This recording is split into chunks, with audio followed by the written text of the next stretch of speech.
Sa akka isin laaltanii na agartanitti kun mataa dhungadhee dhiifama gaafadhaa. Dhiifama bas. Dhiifama naa godhe dhibbarraa dhibbatti natti fa'i. Ani dhiifama si godhe bilisa. Hawaatillee dhiifama. Anillee.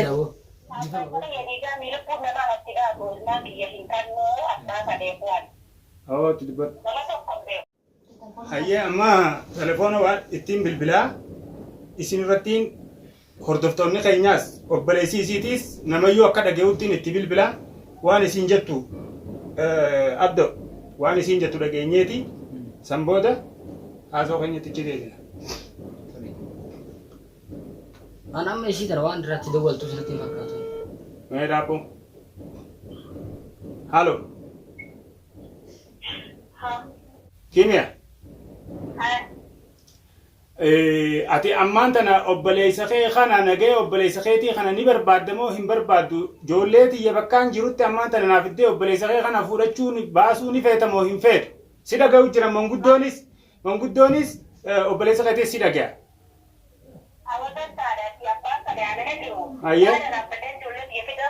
Ayyee.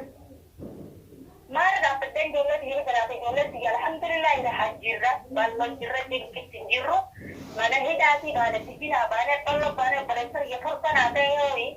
Aye. Masa dah naga itu apa hidati tadi masa aku bagai ada keman. Ati ammaan tana ijoollee tiyya tana as baaftee nagee obboleessa keetiitii fi nuufi jidduutti hadaamii hin dhaabini nu jidduutti gartee diinummaa fi yookaan immoo hijaa hin uumin ijoollee tana manni kun eessuma tahanii fi ijoolleen tiyyaa sijaadhaan as jidduutti hin guddatin waliin nun buusinii dhiigan buusinii ijoollee tiyya na as baase obboleettitii. Apa itu ya dia mirip pun memang tidak boleh dia hinkarno apa pada buat. Oh tidak. Ago me kemiya.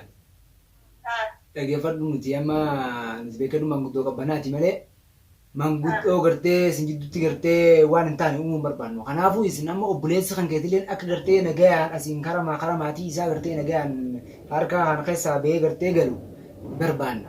Atilleen gartee akka gartee ilmaan kee guurattee gartee karaa warra yaarsa keetii deebitu barbaanna.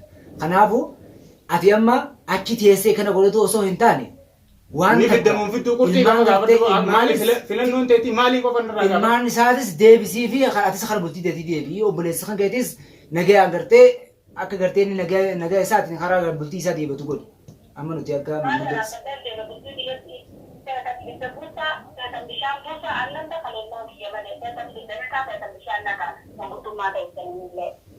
Hayyee gaa kun hordoftoonni akkuma dhagayaa jirtan kanatti akkana jetti kun isiini baga dhageessanii atilleen baga dhageesse boo. Kanaafuu dhageessanii badhaasa ijoollee tanaatis eessuma taataaf turte eessuma taataaf illeedha. Ani akkana yaadu silaa yaadutti ijoollee eessuma taatuuf ati hamtuu isaaniitis ni jaalatte jee hin yaadu. Si galee hamtuu isaaniitis ni feetaa jee waan hin yaadneef. Assalamu alaikum warahmatullahi wabarakatuh. Hordoftoonni caalaatu nu hordofaa jirtanii kaleessa waan na gaafachaa jirtan gaafii teessanis dagadheetii miti namayyuu ergaa teessan na bira geessee jirti ergaa teessanis laaluu dhabeetii miti akkuma laaltanii agartan kanatti intaltitu waan isin jettus ni dhageessanii sila akka isiitiin akkanaa fi mucaan kun lubbuu ol baafnee mucaan kun gartee dhiigni bu'ee rakkinni guddaan uumamee hijaanis nu jidduu magartee ijoolleen tunilleen akka hijaan guddattu godhaa jirti. Badhaasaanis kana bira jiru kana badhaasa waan hanga ammaa nu jidduu ta'e kana atis akka maatii keetii tokko laaltee fakkeenyaaf ijoollee teessan eessumni isaanii fuudhee waan kana obboleettii isaatii wajjin sirratti dhiibbaa kana yoo fuudhee magaalaa ati keessa jirtu keessatti osoo lubbuun jirtu biyya osoo hin jiraatin obsanii qabaattaa jee yaadu waan kana cal jettee eeguudhaaf tarkaanfii barbaachisaa ta'e karaa feetettu akka fudhattu if duuba kan jennees. Akkasitiin si furadhan man niin dogoggore. Waaqeetti yaani namaa wal baruu akkasi furachuu dandeessaati. Kun garuu akka biraa yaada anilleen akka biraa yaaduudhaan danda'a. Amma waa'ee kanatti an akka ati yaaddutti yookaas akka ani yaadutti yaadu ati ijoollee tana osoo ni gartee suma taataa fi osoo gartee akkasii rakkoo isiin jaalattee osoo jechuun hin taane dura ani rakkoon isiidha ijoollee dura rakkoon isiidha beekadhu na laalchifti maaliif haadha jaalateetiitu ilmaan jaalata haadha saniitiitu ilmaan san fide waan ta'eef yoo isiin rakkattee dirqama isiidhaatis dubbachuudhaan qaba. Maaliif ijoolleen harakattu jechuu osoo hin taane dirqama isiitis dubbachuudhaan qaba. Saniifin dubbadhee ani garuu immoo jibbanna ilmaaniitiif yookaanis kaniin isiidhaan kootu deemu jeeni yookaanis kaniin gartee isii fuudhee deemaniif jibbanna ilmaanii miti. Ilmaan namu. Egaa akkuma haasawaa jirru kan akkuma laaltanii agartanitti duraan dursee ilmaan Oromoo kan gola addunyaa tana mara keessa jirtan dhiifamaan isin gaafachuu fadha. Akkanatti aartanii jirtanis waan beekee jiruuf jecha duraan dursee isiniin dhiifama gaafadha Orootiyya. Lammaffaa deebi'uudhaan ija kaameeraa duratti akka hordoftoonni kiyya sirritti hubattanitti anis aaraan na godhe wanni waan kana seenee mucaa kanallee abduubee tumichaa fi kana hunda rakkinaan irraan gahee hiyyaas isin hin kaadu kana hundaa'u aaraan na godhe obboleettii isaanii mujrima ta'uu isii akkana mujrima akka taate isin beeku. Egaa haqaas inshaallah rabbiin abbaa haqaa haqanii baasaa ijoolleen tiyyallee rabbiin inshaallah nagee isaaniitti wajjin harka ni deebisaa.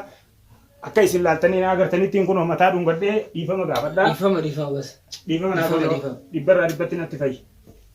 Ani dhiifama si godhe obboleessi. Awwaatillee dhiifama. Anillee dhiifama boo. dhiifama walii goona. anillee asmaanuu assalaamu alaikum warahmatullahi wabarakatuh. Hordoftoonni gartee caalaa tobbe obboleessa gartee jaartii isaa walumaanuu katti balleessine anillee yeroo san miira gartee saa'ibummaa kan wajji nyaannee wajji dhuyilee gartee rakkoo meeqa wajji dabarsine keessa miira keessa galee akkasumatti isuma wajjiinuu gartee mutumaa'uu qabee adamsee qabee fidee gartee isuma wajjiinuu mucaa kana gartee asitti irra bullee kanaafuu dhiifaman isiniin jaa warreen gartee nutti aartan ilmaan Oromoo kana addunyaa kanarra jirtan guutumatti dhiifaman isin jechuu barbaadeeti. Dhiifama yoo asirratti ija deeggartootaa duratti hordoftootaa duratti ani takka na keessatti sinafanii dhiifama fayyaan fayyaadha.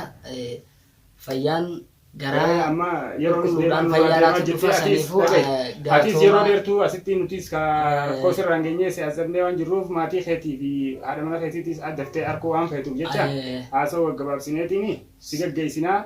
Nagaya barbaannaa nuti. Saniifuu anis fayyeetiin jira fayyaadhaan isin fayyeetiin jira eega fayyaa. Kanaafuu ammaan tana ati waan ati godhuu qabdu eeganii fi gartee abbaan badiitii fi abbaan dogoggora qabu eenyu jallaadhaa kan waliin agarru kana waan tokko waan nu cinaa dhaabbattu addii nu seenuu qabdu takkaa jiraate akka obboleessaatti ijoolleen tun eessuma taataa fi ati haadha harman qabne tabaanan sanii. Kanaafuu intala tana nama isii duuba jiru kanii fi gartee akkana karaa dogoggoraa irratti isii gorsu jiru kana gartee miti. Waa obboleessa kee guddaa taatus hafarsaa baantansan taatus waan namni biraa gartee karaa dogoggoraa irratti isii gorsu jiru duuba jiraate taanaanis jala dalaguudhaan hojii godhattee bakka deemtutti yeroo carraa harkattetti yoo waan haaree tokko gartee agartu taate akka odeeffannoo nu biraan geessu nutilleen karaa keenya waan kana jala dalaguu hin dhiifnu yoo waan haaree harkannu taate si quba qabaachisnee wal fudhannee waliin tarkaanfii irra fudhannaa akkasitti haa wal quba qabaannuuti. Galatoomiin siin jaa gama khiyyaanii.